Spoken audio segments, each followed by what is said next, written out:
এসব নেই। বিশেষ করে অ্যাক্টর অ্যাক্ট্রেস যারা নতুন আসছেন তাদের মধ্যে প্রায় নেই।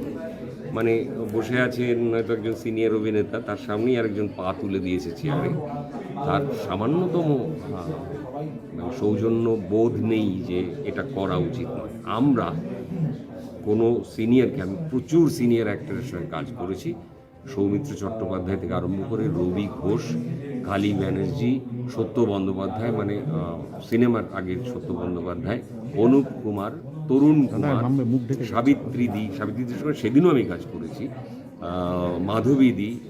এদের দেখলে আমরা ততস্থ হয়ে যাই, মানে আমরা দাঁড়িয়ে পড়ি দেখলে পরে, কারণ সিনিয়র একজন চলেছে।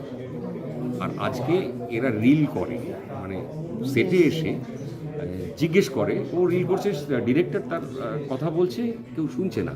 তারপর যখন বললো এই চল মনিটর কর, তখন বললো হ্যাঁ কোনটা যেন করতে হবে, কী যেন করতে হবে, আচ্ছা কী করছি যেন, মানে আকাশ থেকে পড়ছে তারা, একটু ইয়ে নেই, মানে কি বলবো, কনসেন্ট্রেশন নেই, একটু স্ক্রিপ্টটা তারা দেখে আসে না ফ্লোরে যখন আসে। অথচ কি হচ্ছে, টিআরপি নামক একটি বস্তু আছে, সেটা পেয়ে যায়, পেয়ে গেলে তারা ভাবে এটা আমাদের জন্য হচ্ছে।